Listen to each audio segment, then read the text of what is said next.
Bonjour tout le monde, bienvenue sur la chaîne de l'univers de l'ange Cathy en ce jeudi 26 janvier 2023.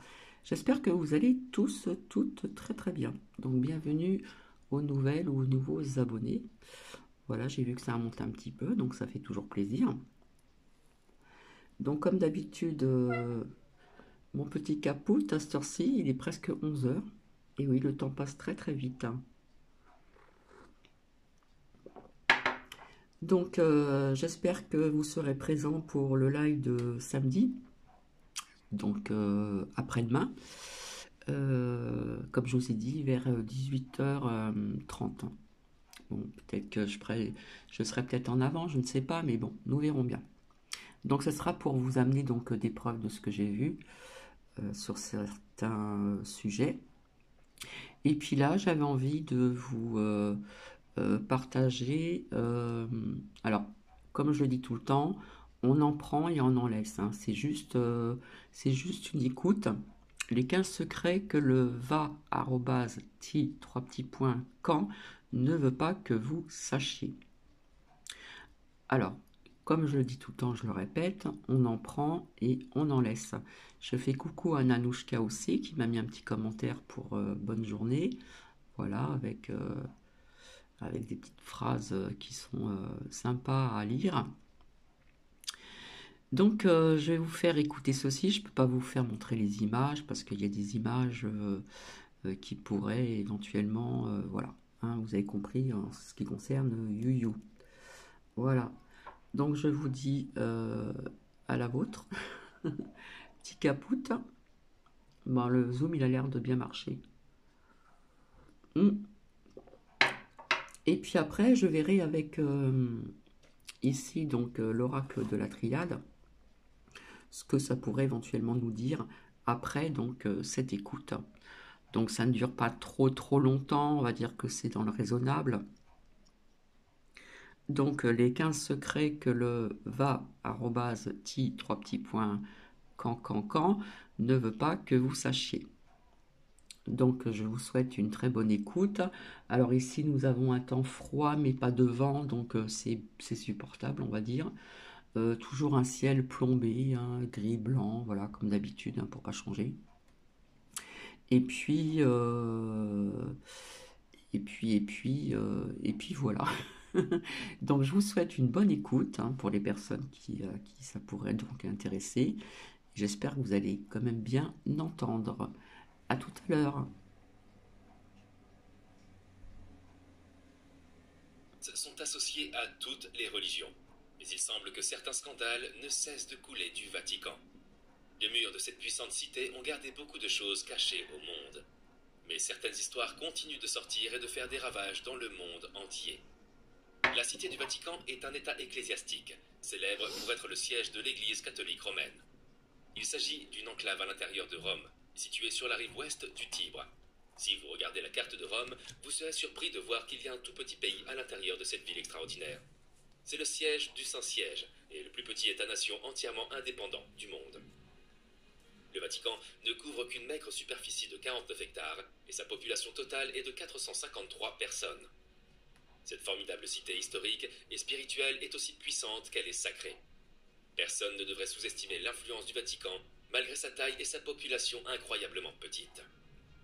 Depuis un certain temps, le monde soupçonne que derrière toute l'extravagance, le pouvoir et l'influence de cette ville, il y a quelque chose de sinistre. Le Vatican a été assis sur un trésor de secrets sombres qui commence lentement à se révéler. Il y a de nombreux incidents troublants dans le passé de la nation qui doivent être abordés. Aujourd'hui, nous allons tout vous dire sur les terrifiants secrets que cache cette splendide et prestigieuse nation. Alors, ne manquez pas de rester jusqu'à la fin. Numéro 1. Procès des morts. L'un des procès les plus étranges de l'histoire de l'humanité s'est déroulé au Vatican. Il s'agit d'un incident qui a prouvé à quel point certaines personnalités religieuses peuvent être excentriques et mesquines.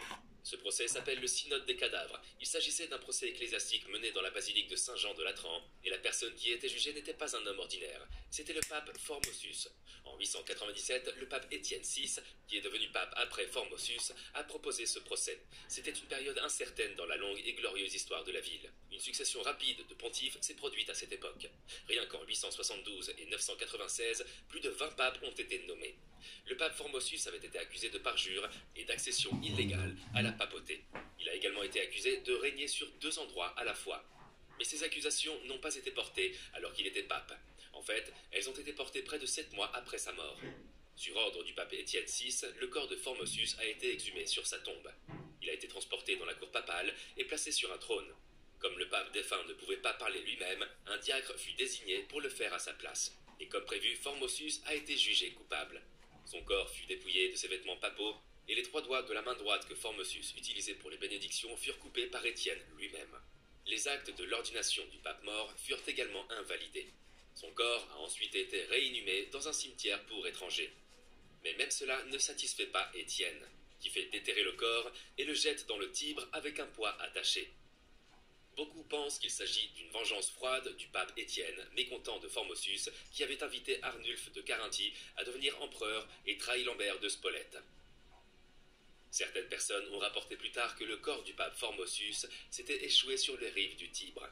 La population romaine, mécontente de ce procès vengeur et mesquin, se retourne contre le pape Étienne. Une révolte publique éclate bientôt et Étienne est emprisonné. Plus tard, en 897, il est tué par strangulation. Numéro 2. Armée de l'exorciste. La science et la psychologie peuvent dire ce qu'elles veulent. L'Église catholique romaine a son propre esprit. La plupart d'entre nous connaissent les exorcismes grâce à des films d'horreur comme The Conjuring, mais il s'agit en fait d'un rituel très courant pratiqué au Moyen-Âge. À cette époque, les gens ne connaissaient pas les maladies psychiatriques et ne comprenaient pas le concept de bien-être mental. Mais croyez-le ou non, la tradition est toujours vivante à l'ère des neurosciences et la psychologie avancée. Aujourd'hui encore, l'Église catholique soutient ouvertement et catégoriquement les exorcismes et les pratique encore. L'ancien exorciste en chef, le père Gabriele Amorth, est décédé en 2016. On rapporte qu'il a effectué à lui seul environ 130 000 exorcismes au cours de sa vie. En 2018, la BBC rapportait que la Cité du Vatican accueillait environ 250 prêtres pour participer à l'école annuelle d'exorcisme. L'Église pense en fait que les possessions démoniaques ont nettement augmenté ces dernières années. Et le pape François lui-même a conseillé aux gens de chercher des exorcistes s'ils souffraient de troubles spirituels. Certaines personnes pensent que le pape François pratique également des exorcismes. En 2013, une rumeur a circulé selon laquelle il en aurait pratiqué un en public sur un homme en fauteuil roulant. Les exorcismes sont considérés comme sensationnels et abusifs, mais cela n'empêche pas l'Église de les pratiquer. Les papes ont pratiqué de nombreux exorcismes au cours de la dernière décennie. Le père Amorth a raconté que le pape Jean-Paul II avait tenté de chasser un démon d'une femme. Elle lui avait été amenée en criant comme une folle et de la bave sortait de sa bouche. Le pape n'ayant pas réussi à la libérer du vilain démon, le père Amorth a dû intervenir pour terminer le travail. Selon Amorth, il a vu la femme marcher le long du mur comme si la gravité n'existait plus. L'Église se moque vraiment de ce que le monde ou les scientifiques pensent. Elle a réalisé des centaines de milliers d'exorcismes et prévoit de continuer à le faire à l'avenir. Numéro 3. Les secrets de Fatima. L'histoire sensationnelle des 3 secrets de Fatima a été révélée en 1917. Ce ne sont plus des secrets, car le monde entier est au courant. Mais le Vatican n'a toujours pas grand-chose à dire sur ces visions et prophéties apocalyptiques. Parmi ceux-ci, le 3e secret a reçu beaucoup plus d'attention de la part des masses catholiques.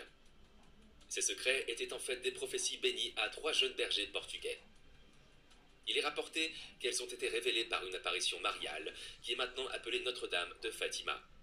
Lucia Santos et ses cousins Jacinta et Francisco sont les 3 jeunes bergers portugais qui ont déclaré avoir été visités par la Vierge Marie à 6 reprises au total, entre mai et octobre 1917.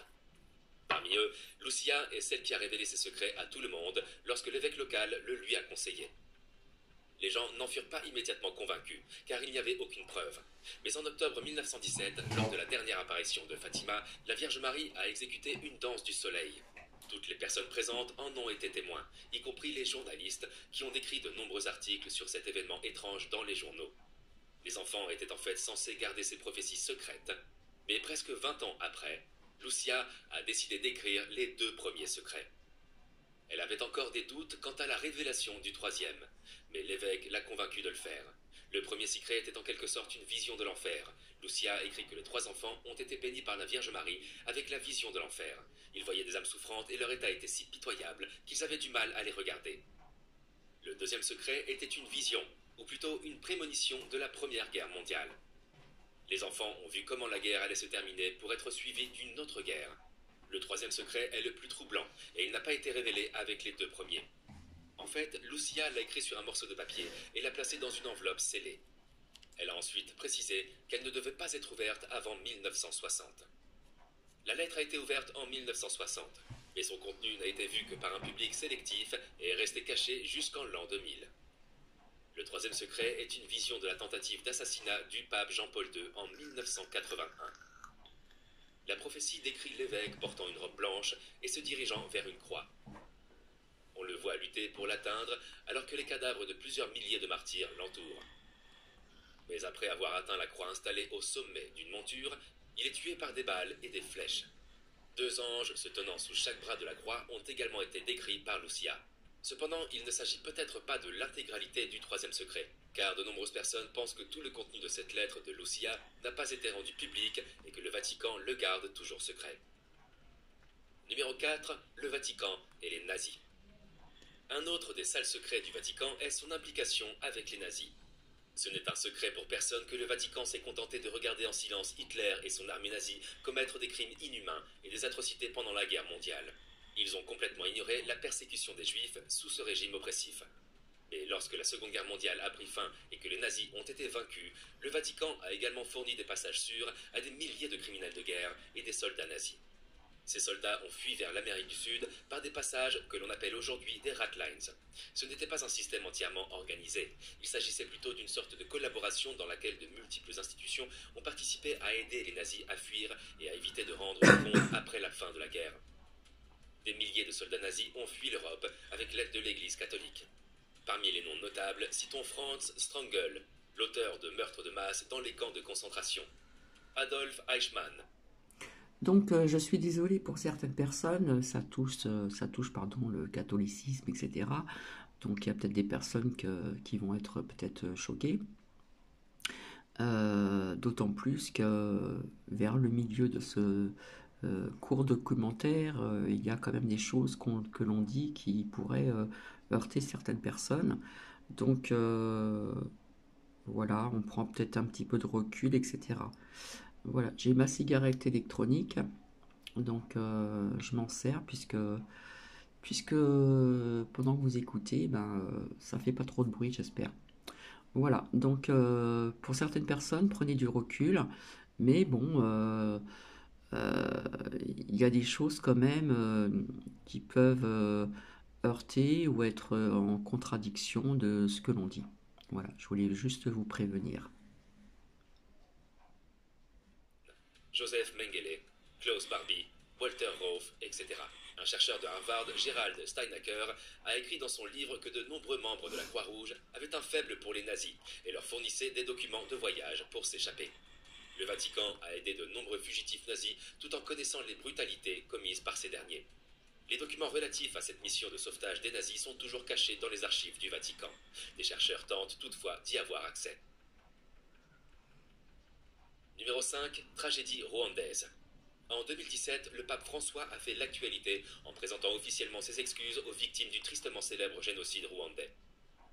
Bien qu'il ait tenté d'étouffer ce secret, le Vatican n'a pas pu éviter de rendre des comptes à ce sujet. Il est notoire que de nombreux membres de l'Église catholique ont pris part au nettoyage ethnique du Rwanda en 1994. Au lieu de tenter de sauver les victimes de l'ethnie Tutsi, les prêtres, les religieuses et les autres membres du clergé n'ont fait qu'empirer les choses. Plus de 800 000 Tutsis et Hutus modérés ont été assassinés par les extrémistes Houthis entre avril et juin 1994. Le président rwandais Juvenal Habyarimana a déclenché cette violence. Il était Hutu, et lorsque son avion a été abattu, les médias nationaux et la garde présidentielle ont commencé la propagande contre les Tutsis. Les citoyens et les Interahamwe ont tué les pauvres Tutsis. En fait, de nombreux Hutus ont été contraints de tuer leurs amis et voisins Tutsis. Des milliers de Tutsis ont cherché refuge dans les églises, mais ont été tués avec l'aide des membres du clergé. En août 1994, environ 5000 personnes ont été assassinées à l'église catholique de Ntarama.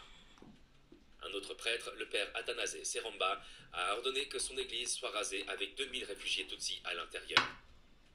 Le père Wenceslas Muneshiaka a été accusé par le tribunal pénal international pour le Rwanda d'avoir dressé des listes de Tutsis à tuer.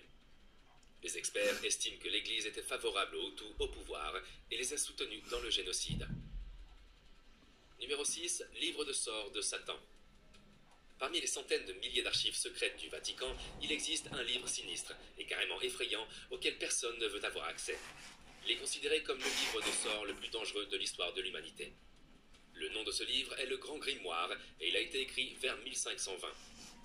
L'auteur de ce livre effrayant était un personnage apocryphe nommé Honorius de Thèbes. Beaucoup pensent que cet homme était possédé par Satan. Le Grand Grimoire est écrit en hébreu biblique ou en araméen. Le livre a été découvert dans la tombe du roi Salomon en 1750. Selon la légende, le Grand Grimoire est également appelé le Dragon Rouge. Il s'agit de l'un des livres occultes les plus puissants du monde entier. Il contient des instructions sur la façon de fabriquer des talismans et des amulettes magiques, des moyens de conjurer des sorts qui vous feront gagner à la loterie, ainsi que de nombreuses façons de communiquer avec les esprits des morts et les démons. Mais le sort le plus terrifiant de ce livre historique est la méthode permettant d'invoquer Lucifer lui-même. Il contient également des instructions sur la manière de conclure un marché avec lui. Il existe de nombreuses copies de ce livre infâme, mais les experts pensent qu'elles sont soit fausses, soit modifiées. Les sorts qu'elles contiennent ne fonctionnent donc pas. Mais les croyants pensent que même ces versions ont une sorte de pouvoir et d'influence. Le manuscrit original est cependant la propriété de l'Église catholique et personne ne sait où il se trouve. Numéro 7. Vatileaks. Également appelé Vatican Leaks, ce scandale a pris le monde d'assaut. C'est presque comme Wikileaks, mais pour la plus grande église du monde. En 2012, de nombreux documents exposant de terribles cas de corruption au sein du Vatican ont été divulgués au public. Tout a commencé par une émission de télévision intitulée Les Incorruptibles. Elle a été suivie par un livre intitulé Sa Sainteté, The Secret Papers of Benedict XVI. Ce livre, écrit par Gianluigi Nuzzi, a révélé des informations confidentielles et controversées. Il s'agit de mémos et de lettres entre le pape Benoît XVI et son secrétaire personnel. De nombreuses informations ont été révélées sur les finances du pape et les pots de vin versés par le Vatican aux personnes qui souhaitaient obtenir une audience avec lui. Un vaste système de corruption a également été dévoilé dans des lettres de l'archevêque Carlo Maria Vigano. Il a été découvert que le Saint-Siège avait perdu des millions de dollars en raison de l'augmentation des prix des contrats. Ces documents exposent également les luttes de pouvoir au Vatican. Celui-ci s'est révélé être un haut lieu de la jalousie, des magouilles politiques et des luttes de factions. Un document révèle également que le cardinal Paolo Romeo a prédit que le pape serait mort dans les 12 heures. Outre les divergences financières et les intimités professionnelles, ces fuites du Vatican ont également mis au jour un scandale impliquant les membres homosexuels du clergé. Il semblerait que des personnes extérieures les fassent chanter. La principale raison pour laquelle ces fuites ont provoqué une frénésie est que les informations qu'elles contiennent sont assez précises. Cependant, le pape Benoît XVI a réfuté ces affirmations et les a qualifiées de rumeurs exagérées. Une réunion d'urgence de tous les hauts fonctionnaires du Vatican a été convoquée et après quelques mois d'enquête, 2 assistants du Vatican ont été reconnus coupables de fuite d'informations. L'un d'eux était Paolo Gabriele, le majordome personnel du pape Benoît, tandis que l'autre, Claudio Scarpelletti, était informaticien à la secrétairerie d'État. Les dommages causés par ces 2 hommes à la réputation du Vatican ont été monumentaux. Mais malgré cela, le pape les a graciés. Numéro 8. L'obélisque du Vatican a été volé. Qui ne connaît pas l'obélisque géant qui se dresse au centre de la place Saint-Pierre? Si vous regardez de plus près, l'obélisque ressemble exactement à celui qu'on trouve en Égypte. Eh bien, celui-ci est également égyptien, et il a été volé à l'Égypte par les anciens Romains. Il est assez ironique qu'ils aient exposé un obélisque volé au centre même du Vatican. Celui-ci a environ 4500 ans, ce qui signifie qu'il est 1500 ans plus vieux que la ville de Rome. On l'appelle aussi l'obélisque de Caligula, car Caligula l'a pris à Alexandrie en l'an 37. On voulait le placer dans le Circus Caligula, aussi connu sous le nom de Circus de Nero, où les courses de chars et de nombreuses exécutions ont eu lieu. C'est là que le premier pauvre Saint-Pierre a été crucifié à l'envers en 64 après Jésus-Christ. L'obélisque a ensuite été déplacé à son emplacement actuel. C'est le seul obélisque qui soit toujours debout depuis l'époque romaine antique. On ignore beaucoup de choses sur l'obélisque, les experts ne savent même pas quel pharaon a ordonné sa construction. Mais beaucoup ont déclaré qu'il est assez troublant qu'une relique volée soit devenue un monument emblématique dans la ville de la chrétienté. Numéro 9. Jésus était marié. Ce n'est n'est pas un secret que le monde sait beaucoup de choses sur la mort de Jésus, mais il n'y a pratiquement aucune information sur sa vie. Depuis quelques décennies, des rumeurs circulent selon lesquelles il aurait vécu sa vie comme tout homme ordinaire. Il existerait une preuve textuelle prouvant que Jésus était marié à Marie-Madeleine. Ce manuscrit date du VIe siècle. Il a été écrit à l'origine en syriaque ancien, mais a été traduit en grec. C'est au cours de cette traduction qu'a été découverte cette histoire de Jésus-Christ épousant Marie-Madeleine. Cela n'a pas été mentionné dans la Bible. Il existe des récits détaillés de sa naissance et de sa mort dans la Bible, mais on sait très peu de choses sur les 30 années de sa vie. Le manuscrit, appelé l'Évangile perdu, dépeint Jésus comme une personne normale qui est tombée amoureuse, a épousé Marie-Madeleine et a eu des enfants avec elle. Cette découverte n'a pas été prise à la légère par l'Église, car elle est très controversée. Beaucoup pensent que le manuscrit n'est pas une source fiable. Il s'agit d'un véritable livre de la British Library, mais personne ne sait d'où il vient, quand il a été écrit ou qui l'a écrit. L'Évangile perdu dit aussi que Marie-Madeleine était la fille de Dieu et une co-rédemptrice de l'humanité. Le manuscrit souligne qu'elle a pu être aussi importante que Jésus. Mais c'est certainement une idée inacceptable pour le Vatican. Après tout, ils ont travaillé très dur pour présenter Jésus comme un homme blanc puissant. Numéro 10. La cour secrète. Le système judiciaire catholique a son propre esprit. Certains crimes sont jugés extrêmement graves par le Vatican et pour enquêter sur ces crimes, il existe un tribunal spécial. Ce groupe d'évêques d'élite juge les personnes accusées de crimes odieux. Ce groupe s'appelle la pénitencerie apostolique ou le tribunal de conscience. Il a été fondé par le pape Alexandre III en 1179. Mais jusqu'en 2009, personne ne connaissait l'existence de ce tribunal. Le tribunal entend les affaires concernant des péchés si terribles que seul le pape peut en gracier les auteurs. Les prêtres ordinaires peuvent s'occuper de crimes tels que le génocide, ce qui signifie que les crimes qui passent devant le pape doivent être encore pires. Eh bien, pas nécessairement. Les crimes qui peuvent vous conduire à être jugé par la pénitencerie apostolique incluent la tentative d'assassinat du pape, la révélation de l'identité ou du péché de quelqu'un qui s'est confessé, les prêtres ayant une activité sexuelle, l'avortement et plus encore.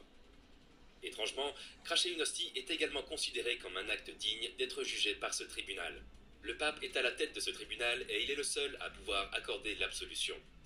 Les affaires de ce tribunal sont entendues en privé sous de fausses accréditations afin de protéger l'identité de l'accusé et parce que l'Église estime qu'il s'agit d'une question de conscience. Personne ne sait quel type de crimes ou de criminels ont été présentés devant ce tribunal et s'ils ont été punis ou graciés. Numéro 11. Transcription des chevaliers du Temple.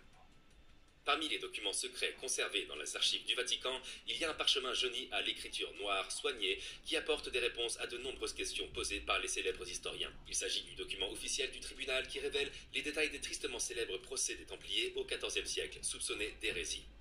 Les origines de cet ordre de guerriers chrétiens remontent au royaume latin de Jérusalem, lorsque 9 chevaliers ont été chargés de protéger les pèlerins sur les routes de Jérusalem, sous les auspices du roi Baudouin II et du patriarche Warmund. L'ordre des guerriers a été persécuté par le roi de France, Philippe IV, qui se méfiait de leur richesse et de leur influence croissante. Le pape Clément est à l'origine d'une enquête et envoie de nombreux chevaliers en procès. Certains ont finalement été graciés par le pape. Le nom complet de l'ordre était Pauvres compagnons soldats du Christ et du Temple de Salomon. Les chevaliers étaient devenus une force de combat d'élite lors des croisades et étaient connus pour leur propension à ne pas battre en retraite ou à se rendre. Ce sont leurs règles de secret, leurs privilèges, leurs pouvoirs et leurs richesses qui ont conduit le roi à les accuser. Cela a finalement conduit à leur destruction. Le chef des Templiers, maître Jacques de Mollo, a été arrêté pour hérésie en 1307. En France, un grand nombre de ces chevaliers ainsi que leurs chefs ont été brûlés sur le bûcher, tandis que d'autres ont été condamnés à la prison perpétuelle. Des procès similaires ont eu lieu dans de nombreux endroits différents après la France, notamment en Angleterre, en Écosse, en Irlande, en Allemagne, en Espagne et à Chypre. Mais leurs résultats étaient un peu moins horribles. Numéro 12. Abus d'enfants. L'Église catholique a été bombardée de milliers d'allégations d'abus sexuels au cours des dernières années. Des villes de la campagne australienne aux écoles d'Irlande en passant par de nombreuses villes d'Amérique et du Canada, les allégations des crimes odieux se sont accumulées contre les membres du clergé. Les allégations ont fait surface pour la première fois aux États-Unis dans les années 1980. Mais les cas les plus graves ont été signalés en Irlande et en Autriche dans les années 1990. À l'époque, l'Église n'avait aucune politique pour protéger et assurer le bien-être des enfants. Personne n'était même tenu de signaler à l'Église les crimes commis contre des enfants. Les dirigeants ont présenté des excuses depuis des années maintenant. Le Boston Globe, un journal américain, a révélé les abus commis sur des enfants et a exhorté les victimes à parler. Entre 2000 et 2010, le diocèse américain a dû conclure de nombreux accords avec des victimes d'abus. En 1995, l'archevêque de Vienne a dû démissionner en raison de ces allégations. Le journal a également révélé qu'au lieu de demander des comptes aux auteurs présumés des abus, l'Église a commencé à les déplacer. Un rapport commandé par l'Église et publié en 2004 a révélé qu'au moins 4000 prêtres avaient été accusés d'inconduite sexuelle au cours des 50 dernières années. Ils ont abusé des dizaines de milliers de victimes dont la plupart étaient des jeunes garçons. Le pape François a promis en 2019 que les abuseurs seraient dûment punis. Il a même organisé un sommet sans précédent sur la pédophilie dans l'Église et a modifié les lois pour criminaliser les abus sexuels. Mais cela ne signifie pas que les dissimulations ont cessé. Une enquête récente a révélé qu'environ 216 000 enfants en France ont subi des abus de la part des membres du clergé depuis les années 1950.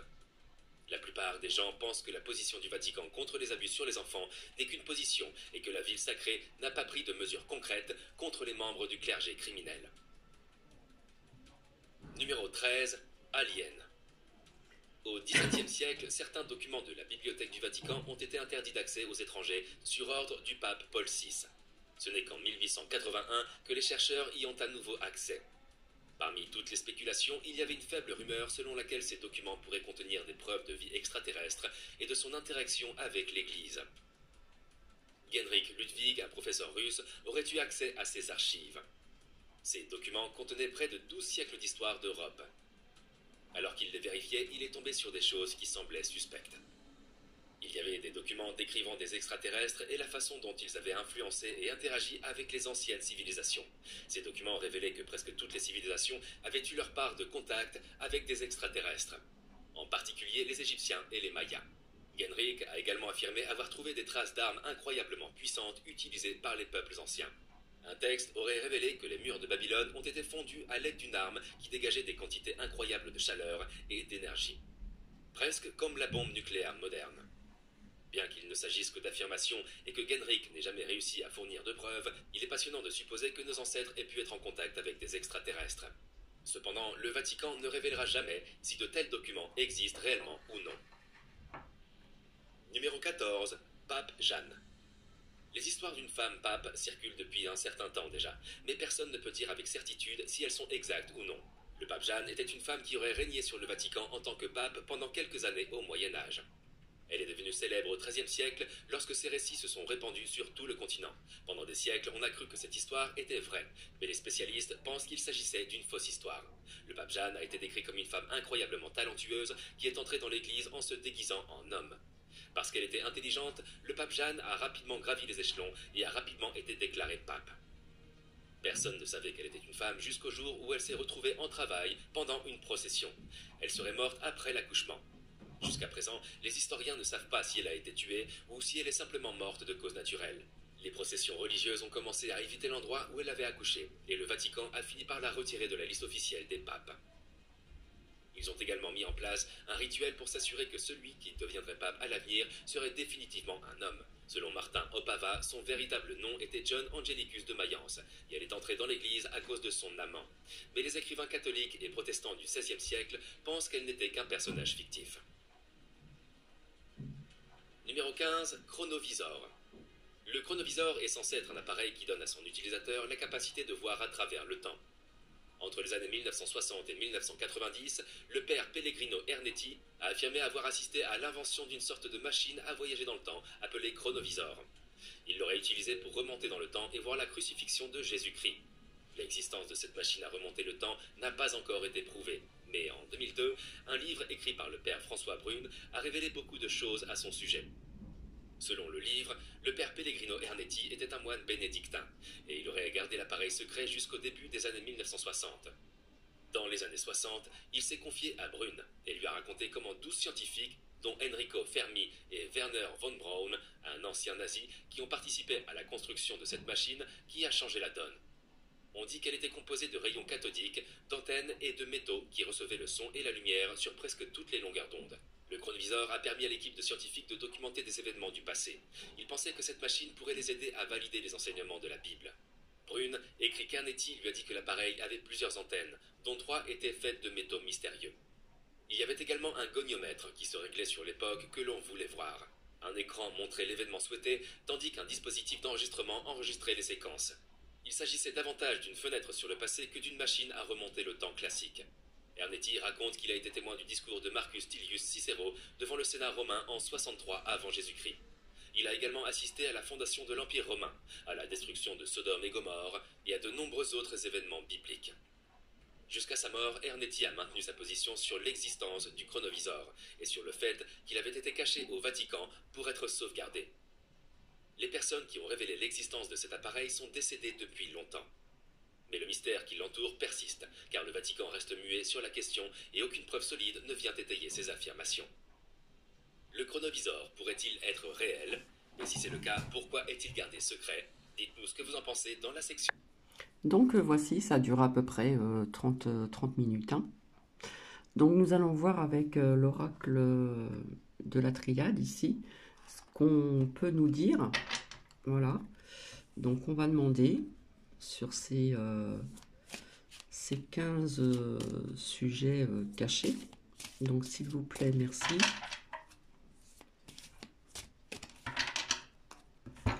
Alors je fais toujours à ma façon. Donc d'un côté ici, nous avons donc les adversaires. D'accord? Voilà. Donc si je retourne, ok? Donc voilà ce qu'on nous dit sur ce que je vous ai parlé. Parce que maintenant, il faut faire attention donc à ce que l'on dit. Donc de l'autre côté, nous avons donc les erreurs, des erreurs qui ont été faites aussi dans le passé, mais il y a encore des erreurs dans le présent. Donc je continue. Alors j'en avais parlé hein, du va plus loin arrobase ti tatata can ainsi que d'abus arrobase 3 petits points dans 3 petits points fan et pas que. Hein. Alors s'il vous plaît. Hop, merci. Qu'est-ce qu'on peut dire?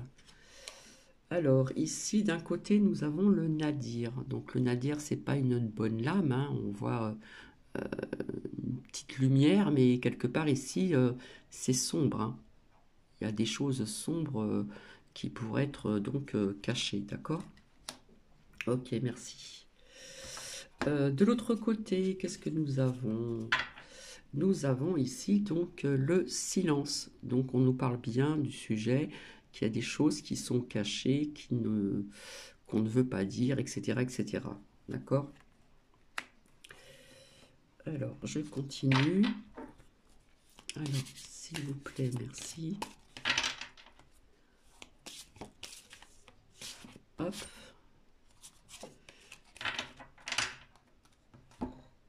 Alors, qu'est-ce qu'on nous dit ici? Alors, on nous parle bien donc du sujet, on parle bien du catholicisme, christianisme, etc. Puis on voit cette petite pyramide qui pourrait nous indiquer aussi via les extras, vous voyez ce que je veux dire? Voilà. Donc, bon, ça veut bien nous dire aussi qu'il faut être dans l'amour, dans la prière aussi, hein, de garder quand même la foi. Hein. Donc, on nous parle bien donc du sujet ici hein, et là. Bien ce que l'on a entendu. Il y a eu donc des épreuves pour des malheureusement en arrobas 3 petits points fan et sur d'autres personnes aussi. Ok, merci. Mais derrière nous avons ici donc le doute, d'accord? Donc on ne sait pas vraiment exactement, mais il y a quand même certaines choses qui ont été révélées quand même depuis un certain temps, mais il y en a qui restent toujours donc dans ce doute. Ok. Et là, on nous dit que c'est bien enraciné depuis très longtemps. Hein, tout ce qu'on a entendu là, etc. C'est bien enraciné depuis très très longtemps. C'est bien ancré depuis très très longtemps tout ça. Ok, merci. Et de l'autre côté, qu'est-ce que nous avons? Ben, on nous parle donc de science ici, via peut-être cette machine au niveau du temps, etc., etc. Ok. Donc, voilà. Donc, il y a des sujets qui ne datent pas d'aujourd'hui, qui sont bien enracinés, bien ancrés donc depuis longtemps. Voilà. Certaines personnes ont toujours ce petit doute sur ce qui est révélé, hein, qui se révèle, et puis encore davantage. Il y a eu donc des épreuves, comme je vous ai dit, je dis pas le mot, voilà. Ici, donc, on nous parle bien donc hein, du catholicisme, christianisme, machin, etc. Et là, on voit comme, vous voyez ce que je veux dire, cette pyramide qui veut aussi dire certaines choses. Hein. Je pense que vous avez compris ce que représente cette pyramide, mais elle peut nous parler aussi de ce qu'on parle beaucoup, que ce soit en Égypte ou ailleurs, sur les extras, etc., etc. D'accord? Donc ici, nous avons la lame du silence. Hein. C'est tout le temps, voilà, c'est caché. Il y a certaines personnes qui en parlent, mais ces choses cachées, pardon, bah, quelque part, on est toujours, pour certaines personnes, dans le doute. Hein. Donc, ils ont commis donc des erreurs, hein, d'accord? Et, euh, et on voit bien qu'ici, c'est sombre. Hein. Dans cet endroit, Vati, vous voyez ce que je veux dire? C'est sombre, hein. Il y a juste une petite lumière, mais c'est très sombre avec le nadir ici. Et on nous parle bien ici, donc, de ces... hein, ok, et l'autre côté, voilà. Et donc, ça nous parle bien de de ce qu'on nous a dit, hein, qui représente donc la science, les recherches de cet appareil au niveau donc d'aller dans le passé, etc., ou dans le futur, etc., etc. Donc voilà ce que je peux vous dire avec l'oracle de la triade. Et donc peut-être que je vous retrouverai peut-être ce soir pour un cours de cours documentaire, décidément je n'arrive pas à parler, sur autre chose si ça peut vous intéresser. Où il y a toujours des doutes, des incertitudes, etc. Voilà, je vais vous laisser, ça fait déjà 37 minutes. Euh, donc comme je vous l'ai dit en plein milieu du documentaire, ça peut heurter certaines personnes via ce qui a été dit, parce qu'on touche quand même quelque chose au niveau de la religion, surtout au niveau de ce qu'on ne sait pas, on ne sait pas tout sur Jésus. Voilà, ça c'est le plus fort sujet qui est quand même qui peut être encore un doute aussi. Donc ben, je vous fais des bisous, je fais coucou à Marie si Marie passe par là, voilà. Je vous embrasse et je vous dis à bientôt, bisous bisous. Et n'oubliez pas le live de samedi, hein, comme je vous avais dit, pour des preuves, etc., etc. Voilà. Allez, je vous fais des bisous, bisous bisous, à plus tard.